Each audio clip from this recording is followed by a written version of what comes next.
আসছি পরিদর্শন করতে কলেজের পুকুর পরিদর্শন করতে আসছি দুজনেই ছাতি মাথা দিয়া।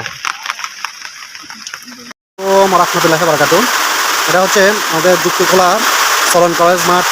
দেখেন গতকাল থেকে আজ পর্যন্ত একটানা বৃষ্টিতে চলন কলেজের মাঠে পর্যন্ত পানি উঠে গেছে। এখন খুব রিস্কেবল অবস্থানে আছে এই যে ফিশারির পানিয়া, যেহেতু কলেজ মাঠে বেশি গেছে এই জন্য ফিশারি পাশাপাশি মাছের ফিশারিটার অবস্থা খুব ভয়াবহ। আর কলেজ মাঠেই মোটামুটি হাঁটু সমান পানি পড়ে গেছে। এখন দেখেন এটা হচ্ছে অনেক উঁচু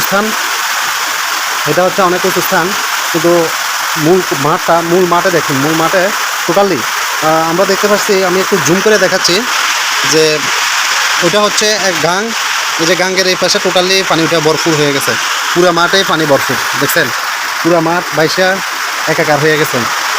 আমি আসছি একটু বৃষ্টিতে ছাতা মাথা দিয়ে একটু আসলাম। দেখেন পুকুরের অবস্থা খুব ভয়াবহ অবস্থা ধারণ করতেছে, আর মাঠের অবস্থা খুব ভয়াবহ অবস্থা ধারণ করতেছে। দেখছেন পুরা মাঠ মানে পানি সরার কোনো জায়গা নেই, এমন অবস্থা হয়েছে পানি সরার কোনো জায়গা নেই।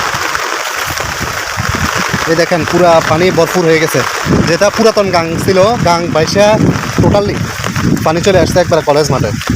এই যে ফিশারির পানিও খুব টকবক করতেছে, মানে পানি ফিশারিওয়ালাও খুব রিস্ক জায়গার মধ্যে আছে।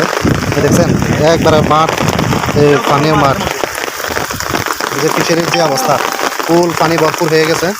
এটা হচ্ছে বাজার লালমিয়া শপিং কমপ্লেক্স।